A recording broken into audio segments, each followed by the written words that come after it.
Nicht? Wenn ich im Grunde genommen eine evolutionistische Theorie der Kommunikation machen will, dann muss ich das in irgendeiner Weise marginalisieren.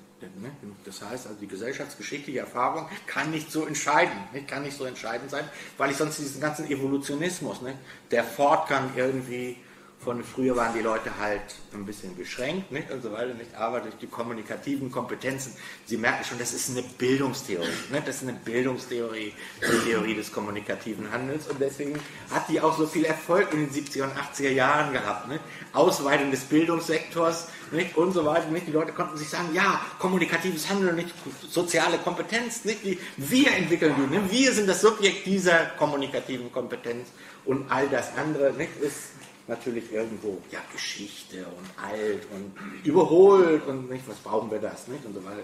Sieht doch ganz gut aus, ne, mit der Entwicklung der kommunikativen Kompetenz.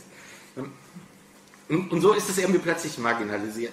Ich versuche das jetzt auf den Punkt nur noch einmal auf den Punkt zurückzubringen, nicht? Das heißt konstitutiv für die kritische Theorie, jedenfalls so, wo der Name stimmt, kritische Theorie. Warum kritisch? Denn warum muss die kritisch sein? Nicht irgendwie, weil wir alles besser wissen oder sonst irgendwas. Und das ist alles ziemlicher Mist, wird immer Adorno unterstellt, so elitär gewesen und so.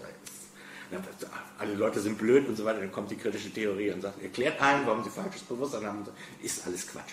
Darum geht es überhaupt nicht. Sondern es geht wirklich im Kern darum, diese gesellschaftsgeschichtliche Erfahrung, die zentralen Punkte des 20. Jahrhunderts, nämlich Auschwitz und der Archipel Gulag.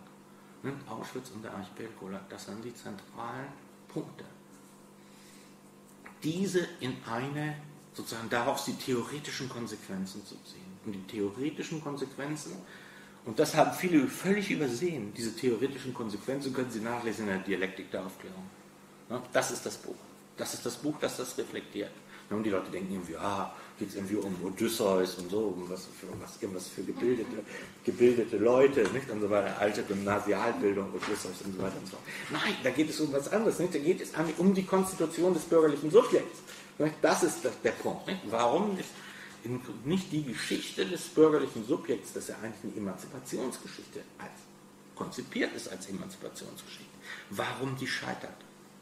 Warum die scheitert? Und was bedeutet das? Und da sehen Sie auch zum Beispiel, manche Leute denken irgendwie, Dialektik der Aufklärung, das ist irgendwie ein anti-aufklärerisches Buch. Viele Leute haben das so gelesen. Na? Nein, das Gegenteil ist natürlich nicht, das Gegenteil ist doch der Fall. Nicht? Das heißt, eine Dialektik, die sich ihrer Grenzen nicht bewusst, eine Aufklärung, die sich ihrer Grenzen nicht bewusst ist, die schlägt um in totalitäre Menschenbeherrschung. Na? Das heißt also, wir müssen die Grenzen der Aufklärung bestimmen, die Grenzen der Aufklärung bestimmen. Nur dann können wir wirklich eine Aufklärung leisten. In diesem Sinne habe ich dann mein Buch über Antisemitismus dann Grenzen der Aufklärung. Grenze auch, Formulierung nicht von mir, sondern ist natürlich von Horkheimer und Adorno die Formulierung. Es war eigentlich sozusagen, ich habe das irgendwie als intellektuellen Auftrag empfunden, sozusagen das genau zu bestimmen. Nicht anti-aufklärerisch, sondern eine über sich selbst reflektierende Aufklärung. Nur die ist möglich, nur die hat überhaupt die Chance, die Phänomene wirklich zu fokussieren. Und Sie sehen das zum Beispiel nicht, dass eine ihrer Grenzen nicht bewusste Aufklärung, das ist vielleicht jetzt ein ganz wichtiger Gesichtspunkt, dass einem das klar wird, weil die haben das nicht explizit gemacht, die haben das damals nicht explizit gemacht, das ist implizit, man muss genau lesen, ne? Und wenn man es genau liest, ne, dann kommt man irgendwie dahinter, ne? Wenn man es genau liest. Das eine ist ja, das was all diese Leute wie Nolte und so weiter überhaupt nicht begriffen haben, der Schrecken des Archipel Gulag hängt damit zusammen, der besondere Schrecken, der eben ein anderer Schrecken ist als der nationalsozialistische Schrecken. Und das heißt nicht in irgendeiner Weise, dass ich irgendwas relativieren will oder sonst etwas. Als gesellschaftsgeschichtliche Katastrophe steht das durchaus nebeneinander. Der besondere Schrecken ist der, dass tatsächlich der Typus der Menschenbeherrschung wieder in der Sowjetunion sich etabliert hat. in den 20er und 30er Jahren, dass der verknüpft war mit aufklärerischen Elementen. Sozusagen das eine, alle Grenzen überschreitende Aufklärung. Einerseits zur Legitimation beigetragen hat, zur Legitimation des großen Terrors beigetragen hat und auch zur Praxis beigetragen hat. Die Menschen, die du zu Volksfeinden erklärst hast, die sind auch welche. Und dann zählt ein Menschenleben plötzlich nichts mehr. Und das hängt wiederum alles auch mit der Transformation der Marxischen Theorie in Marxismus, Leninismus zusammen und so weiter und so fort. Will ich jetzt hier, vielleicht können wir in der Diskussion nochmal drauf kommen. Aber nichtsdestotrotz, es ist ein anderer Kern. Dieser Schrecken hat eine andere Genesis als der nationalsozialistische Schrecken. Der kommt aus einer anderen Quelle. Nicht? Beim Nationalsozialismus ist man ganz klar, es ist anti-aufklärerisch und von vornherein anti-aufklärerisch. Und das Schreckliche eben, würde ich sagen, das besonders Schreckliche eben am Archipel Gulag ist sozusagen, dass es aus einer aufklärerischen Tradition kommt. Und all das steckt drin in der Dialektik der Aufklärung. Und dann steckt noch ein Element drin, was die meisten Theoriehistoriker nicht kapiert haben und was auch viele Leute bis heute nicht kapieren in der Dialektik der Aufklärung. Dialektik der Aufklärung, 1944 geschrieben, mit einem Nachklapp 1947 geschrieben.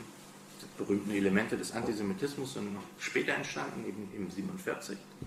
Im Vorfeld nämlich der großen Antisemitismusuntersuchung, die sie in den Vereinigten Staaten gemacht haben. Aber die Dialektik der Aufklärung im Kern ist die 1944 im amerikanischen Exil entstanden.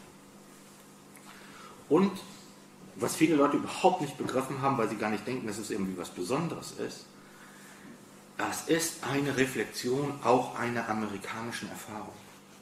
Und das hat dieses Buch überhaupt so stark gemacht. Und das macht es auch so bedeutend, dass man es auch heute genau lesen muss. Berühmteste Kapitel in diesem ganzen kleinen Buch, das berühmteste Kapitel ist das Kapitel über Kulturindustrie. Man fragt, Sie müssen mal die Sekundärliteratur darüber lesen. Man könnte verzweifeln. Können die Leute nicht lesen? Was ist denn da los? Also völlig kaputt. Das ist ja grauenhaft, völlig an der Realität dieses Textes vorbei. Jetzt mal ganz einfach philologisch, muss man sich die Sachen angucken, an der Realität dieses Textes vorbei. Auch, selbst wenn man etwas mehr über die Hintergründe weiß, dann wird einem sowieso völlig klar.